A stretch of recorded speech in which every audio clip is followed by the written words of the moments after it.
प्रधानमंत्री नरेंद्र मोदी ने सतना के चित्रकूट में श्री सद्गुरु सेवा संघ ट्रस्ट में आयोजित किए जाने वाले कई कार्यक्रमों में शामिल हुए। प्रधानमंत्री ने रघुवीर मंदिर में पूजा अर्चना और दर्शन किया। उन्होंने श्री राम संस्कृत महाविद्यालय का दौरा किया और ट्रस्ट के संस्थापक स्वर्गीय श्री अरविंद भाई मफतलाल के शताब्दी वर्ष के अवसर पर उनकी समाधि पर पुष्पांजलि अर्पित की। उन्होंने जानकी कुंड चिकित्सालय की नई शाखा का उद्घाटन किया। प्रधानमंत्री स्वर्गीय अरविंद भाई मफतलाल के शताब्दी जन्म वर्ष समारोह के अवसर पर एक सार्वजनिक कार्यक्रम में भी शामिल हुए। श्री सद्गुरु सेवा संघ ट्रस्ट की स्थापना 1968 में परम पूज्य रणछोड़ दास जी महाराज ने की थी। श्री अरविंद भाई मफतलाल परम पूज्य रणछोड़ दास जी महाराज से प्रेरित थे और उन्होंने ट्रस्ट की स्थापना में महत्वपूर्ण भूमिका निभाई।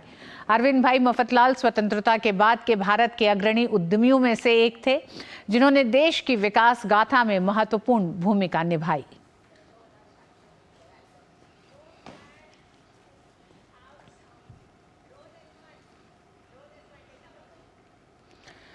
प्रधानमंत्री नरेंद्र मोदी चित्रकूट दौरे के दौरान तुलसी पीठ भी पहुंचे। उन्होंने कांच मंदिर में पूजा अर्चना और दर्शन किया। उन्होंने तुलसी पीठ के जगत गुरु रामभद्राचार्य का आशीर्वाद लिया।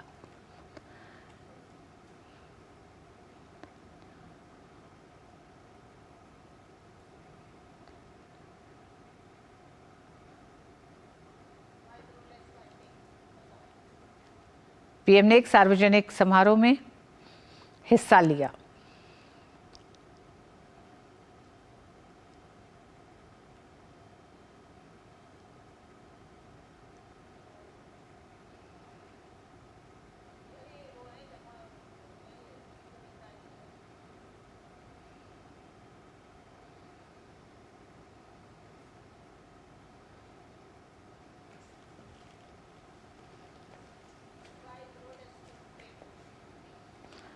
प्रधानमंत्री ने यहाँ एक सार्वजनिक समारोह में हिस्सा लिया, जहां उन्होंने 3 पुस्तकों यथा अष्टाध्यायी भाष्य, रामानंदाचार्य चरितम और भगवान श्री कृष्ण की राष्ट्रलीला का विमोचन किया। मध्य प्रदेश के चित्रकूट में तुलसी पीठ एक अत्यंत महत्वपूर्ण धार्मिक और सामाजिक सेवा संस्थान है।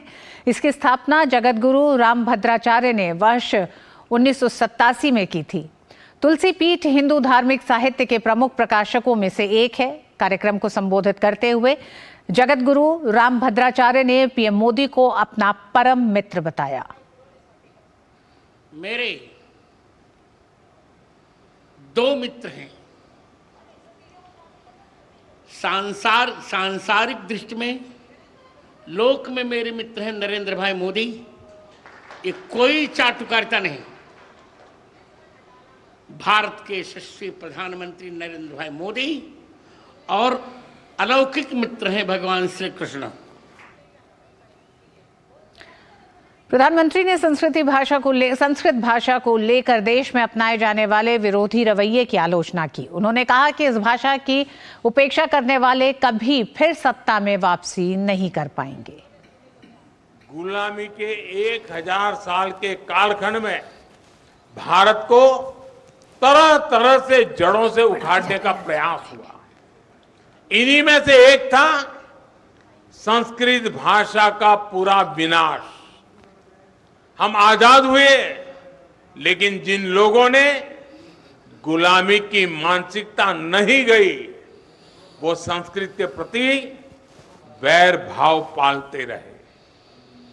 कहीं कोई लुप्त भाषा का कोई शिलालेख मिलने पर ऐसे लोग उसका महिमा मंडन करते हैं, लेकिन हजारों वर्षों से मौजूद संस्कृत का सम्मान नहीं करते। दूसरे देश के लोग मातृभाषा जाने तो ये लोग प्रशंसा करेंगे, लेकिन संस्कृत भाषा जानने को ये पिछड़ेपन की निशानी मानते हैं। इस मानसिकता के लोग पिछले 1000 साल से हारते आ रहे हैं और आगे भी कामयाब नहीं होंगे। और खबरों में आगे देखते हैं। प्रधानमंत्री ने इंडिया मोबाइल कांग्रेस के 7वें संस्करण का शुभारंभ किया। आज नई दिल्ली प्रगति मैदान स्थित भारत मंडपम में 3 दिवसीय सम्मेलन में तकनीक को बढ़ावा देने और नवोन्मेष को बढ़ाने पर चर्चा और भविष्य की तैयारियों की रूपरेखा रखी गई।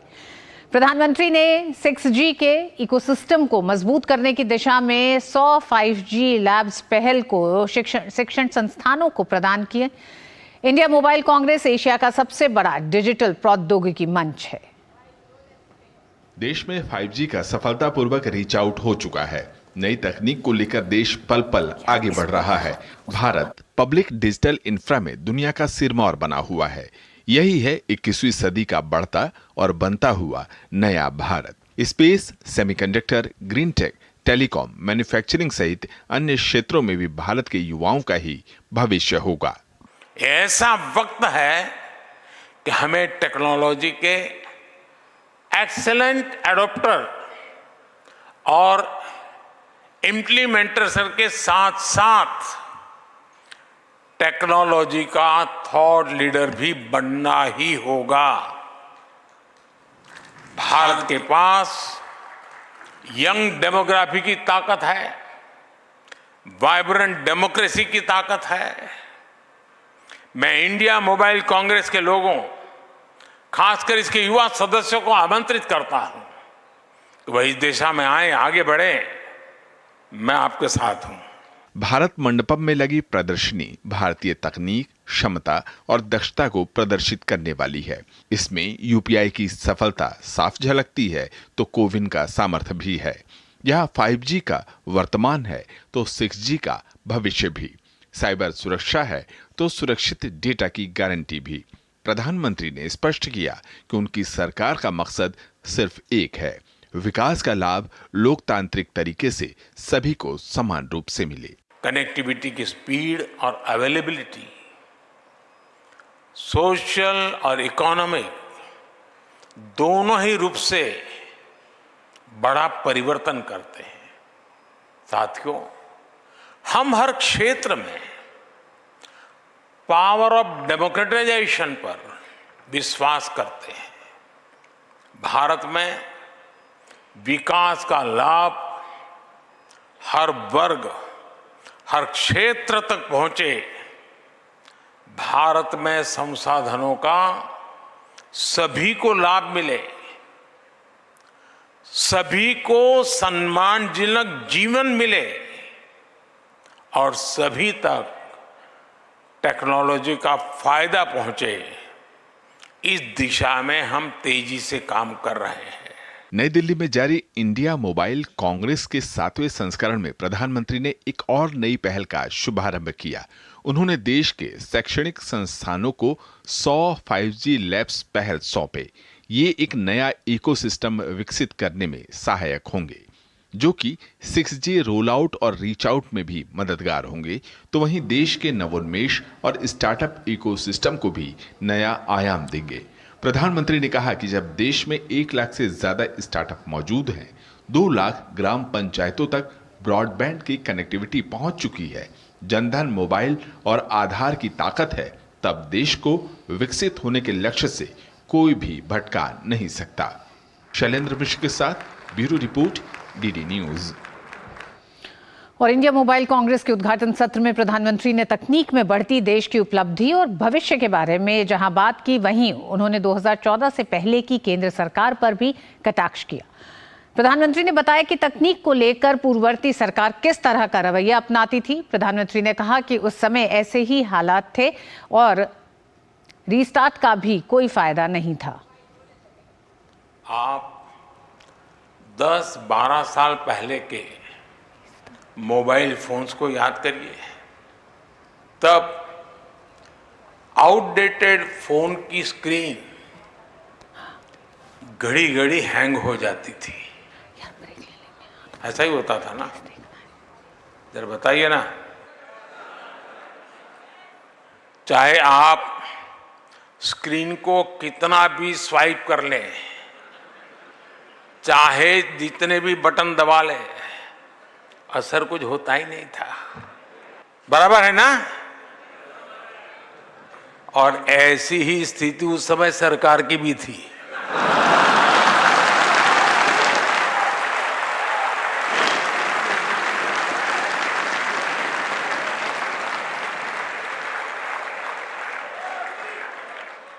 उस समय भारत की अर्थव्यवस्था का या कहें या तब की सरकार ही हैंग हो गए वाले मोड में थी।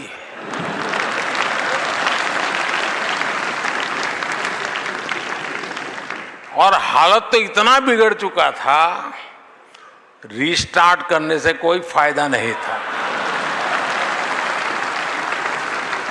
बैटरी चार्ज करने से भी फायदा नहीं था, बैटरी बदलने से भी फायदा नहीं था। 2014 में लोगों ने ऐसे आउटडेटेड फोन को छोड़ दिया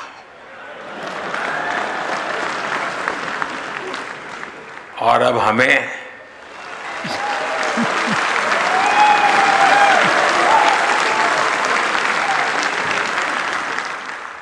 सेवा करने का अवसर दिया। पीएम ने कहा कि साल 2014 को बदलाव का एक महत्वपूर्ण पड़ाव करार माना जाता है। 2014 में हमारे पास, मैं 2014 क्यों कह रहा हूं पता है ना, वो तारीख नहीं है, एक बदलाव है। 2014 के पहले भारत के पास कुछ 100 स्टार्टअप थे, कुछ 100, लेकिन अब ये संख्या 1 लाख के आसपास पहुंच गई है। इस पड़ाव पर हमें ये भी याद रखना होगा कि हम कितना दूर आए हैं और इतना दूर किन परिस्थितियों के बाद आए हैं। और न्यूज नाइट में वक्त एक छोटे से ब्रेक का है। ब्रेक के बाद इसी